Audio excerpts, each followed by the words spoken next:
L'épisode commence avec Pelin, installée dans sa voiture, en route pour se rendre à l'anniversaire de Ferit. Elle appelle son amie au téléphone pour lui dire qu'elle est en chemin et qu'elle a hâte de voir la réaction de Ferit lorsqu'il la verra arriver. Elle semble excitée et impatiente de faire cette surprise. Pendant ce temps, à la fête d'anniversaire, Engin présente Fatoche à l'un de ses anciens amis. Celui-ci la trouve très élégante et ne manque pas de le faire remarquer. Pour l'impressionner davantage, Engin invente que Fatos est une grande figure de la mode, une femme influente qui organise même des défilés. Fatos, mal à l'aise face à ce mensonge, se sent gênée lorsque l'ami d'Engin lui demande sa carte professionnelle qu'elle n'a évidemment pas. Pendant ce moment un peu embarrassant, Ferit danse tendrement avec Nazli, qu'il tient dans ses bras. Denise fait alors son entrée, accompagnée d'Asuman. En voyant Ferit et Nazli aussi proches, il ressent une vive jalousie. Il détourne le regard, mais ne peut s'empêcher de leur lancer des coups d'œil discrets. Asuman, qui observe la scène à distance, semble remarquer le trouble de Denise. En pleine danse, Ferit regarde Nazli droit dans les yeux et lui dit qu'il pense que c'est le bon moment pour l'embrasser. Nazli rit doucement et lui demande de ne pas le faire. De son côté, Asuman continue d'observer Denise et ressent de la peine pour lui. Pendant ce temps, Hakan gare sa voiture dans une rue voisine. Il discute avec l'un de ses hommes de main qu'il a engagé dans le but de nuire à Ferit. Son ton est froid et déterminé. De retour à l'anniversaire, Pelin arrive sur les lieux. Elle aperçoit Ferit en train de danser avec une femme. Gênée, elle les observe sans oser intervenir. Engin et Denise viennent à sa rencontre pour la saluer chaleureusement. Une fois la musique terminée, Pelin s'approche de Ferit pour le saluer. Ce dernier semble surpris et un peu mal à l'aise de la voir ici. Nazli, quant à elle, accueille Pelin avec gentillesse et lui propose un verre. Pelin lui répond qu'elle va d'abord saluer quelques amis. Ferit demande alors à Nazli où elle a trouvé Pelin, ce à quoi Nazli répond qu'elle figurait aussi sur leurs anciennes photos de groupe. Ferit s'excuse un instant et rejoint Denis, qui lui souhaite un joyeux anniversaire. Chez Hakan, l'ambiance est étrange. Il regarde longuement son épouse sans rien dire. Intriguée, elle lui demande pourquoi il la fixe ainsi. Il lui répond que ce n'est rien, puis ajoute qu'une femme devrait aimer le regard de son mari. Il lui confie qu'il ne veut plus la quitter des yeux une seule seconde. Il en profite pour lui demander si ses amis ne l'ont pas invité à l'anniversaire, puisque tout le monde semble y avoir été convié.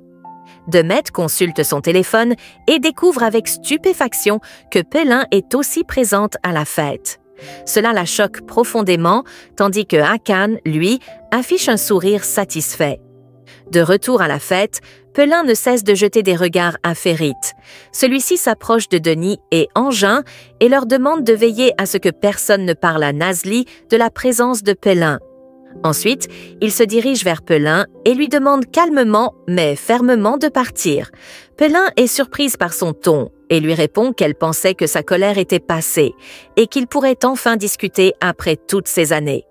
Ferit lui répond que ce qu'il y avait entre eux appartient au passé, qu'il ne veut plus la voir, ni la voir dans sa vie. Pelin insiste et lui dit que s'il l'avait écoutée ce jour-là, leur histoire aurait peut-être été différente. Mais Ferit coupe court à la conversation et lui dit que cela suffit.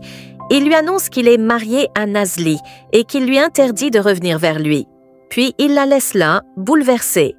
Un peu plus tard, le gâteau d'anniversaire est apporté sous les applaudissements de tous les invités. Ferit et Nazli s'approchent ensemble du gâteau. Ferit prend la parole et prononce un petit discours pour remercier tout le monde, en particulier Nazli, sa bien-aimée. Il lui dit qu'il se considère chanceux de l'avoir dans sa vie et lui exprime toute sa gratitude. Pendant qu'il parle, Denise et Pelin, visiblement jaloux, regardent la scène avec amertume. Ferit et Nazli s'approchent lentement l'un de l'autre et échangent un baiser tendre devant tous les invités. Pelin est nerveuse et troublée, tout comme Denis. Asuman, qui observe toujours Denise, le regarde avec compassion. Il quitte la salle et elle le suit. Elle lui avoue qu'elle ne s'attendait pas à ce que Ferit et Nazli aillent aussi loin dans leur relation. À l'intérieur, Ferit souffle la bougie de son gâteau, sous une pluie d'applaudissements. Chez Hakan, l'ambiance est différente. Il se réjouit intérieurement que Pelin, qu'il considère comme le véritable amour de Ferit, ait assisté à l'anniversaire. Il se remémore le couple passionné que formaient autrefois Ferit et Pelin, un amour qui, selon lui, l'avait toujours inspiré. Il médite à voix haute sur la façon dont l'amour peut nous aveugler, nous trahir, partir, puis revenir dans nos vies sans prévenir. Demey, pragmatique, lui répond que de toute façon, Ferit et Pelin n'étaient pas faits l'un pour l'autre. Hakan, curieux, lui demande si elle a été mêlée à cette rupture. Demey nie toute implication directe, mais avoue avoir soutenu l'idée qu'ils ne devraient plus être ensemble.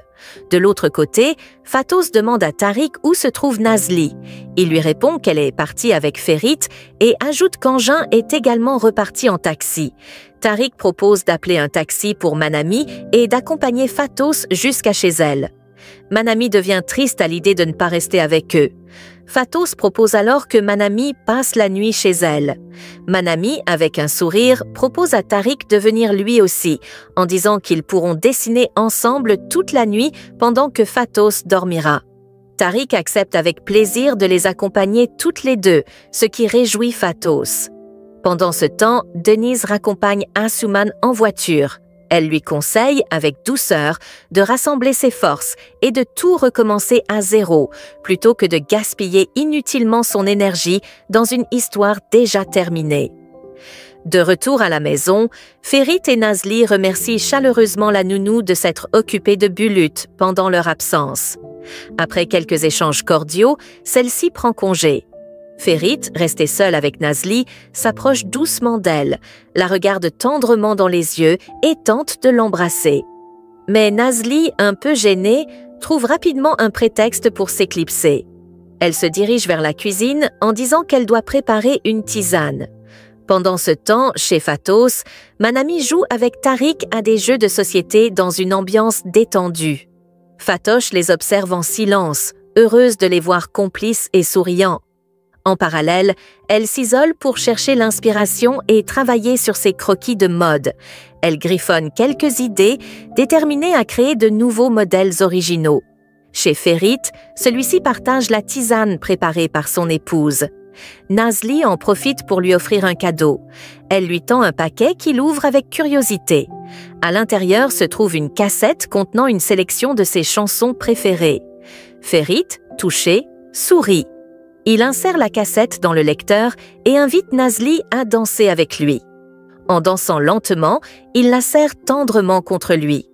Tous deux se laissent emporter par l'émotion et se rappellent une soirée spéciale, durant laquelle ils avaient déjà dansé ainsi, l'un contre l'autre. Nazli pose sa tête sur la poitrine de Ferit, ferme doucement les yeux et savoure ce moment paisible. De son côté, Fatos poursuit son dessin avec concentration. Derrière elle, Manami et Tariq se sont endormis sur le canapé, blottis l'un contre l'autre. Fatos les regarde tendrement et murmure qu'ils sont très beaux ensemble. Elle boit un verre d'eau, puis retourne à son travail en se disant qu'elle doit absolument terminer ce dessin. Le lendemain matin, Ferit invite Nazli à prendre le petit déjeuner dans un charmant restaurant. Il la remercie pour la belle surprise qu'elle lui a faite la veille et lui dit qu'il a des choses importantes à lui confier. Alors que le serveur leur apporte les boissons, Nazli apprécie le cadre et la boisson. Ferit lui explique qu'il avait l'habitude de venir ici avec son père quand il était enfant. Il ajoute qu'il souhaite lui dire quelque chose d'important. Mais avant qu'il ne puisse continuer, le téléphone de Nazli sonne et interrompt la conversation. Ferit reprend la parole pour lui dire qu'il lui fait totalement confiance et qu'il l'a déjà pardonné pour lui avoir caché le secret concernant Asuman. Nazli, touchée, lui prend la main et lui avoue qu'elle a l'impression d'être enfin libérée d'un poids. Ferit s'excuse de ne pas l'avoir soulagée de ce fardeau plus tôt. Son téléphone sonne à nouveau et cette fois, elle annonce qu'elle doit se rendre rapidement au restaurant. Un peu plus tard, à l'entreprise, Engin discute avec Ferit de la fête d'anniversaire de la veille. Ferit évoque la présence de Pelin et confie son malaise. Engin tente de le rassurer en disant que Nazli n'a rien remarqué et n'a rien soupçonné. Férit affirme qu'il a fermé la porte à cette histoire depuis 7 ans et qu'il n'a aucune intention d'y revenir. Pendant ce temps, Akan invite Pélin à le retrouver dans un restaurant. Elle arrive, intriguée, et lui demande pourquoi il l'a conviée. Akan lui propose de discuter comme 2 amis, puis évoque leurs souvenirs. Il lui rappelle qu'elle était autrefois l'amour de Férit et lui confie que leur histoire l'a toujours inspiré. Pélin, mal à l'aise, lui répond qu'ils ne sont malheureusement plus ensemble et lui demande directement ce qu'il attend d'elle. Akan s'approche d'elle et lui avoue avoir besoin de son aide. Intrigué, Pélin lui demande de quoi il s'agit. Akan explique que Demel l'a trahi et qu'elle a été responsable de sa rupture avec Férit. Pélin est choqué par cette révélation et demande pourquoi il ne lui en a jamais parlé plus tôt. Akan lui fait alors une proposition. Il veut que Férit soit affaibli et perde des parts de la compagnie. En échange, il promet une récompense à Pélin si elle l'aide dans ce plan. Mais Pélin refuse catégoriquement. Elle rassemble ses affaires, se lève et s'apprête à partir. Avant qu'elle ne parte, Akan lui lance qu'il voit bien que ses yeux sont remplis de larmes et que cela prouve qu'elle aime encore Férit. Pélin, en colère, lui ordonne de ne plus jamais l'approcher, car elle ne veut rien avoir à faire avec lui. Elle quitte les lieux précipitamment. Malgré son refus, Akan esquisse un sourire satisfait. Il est persuadé qu'elle commencera à y réfléchir, même si elle est partie fâchée.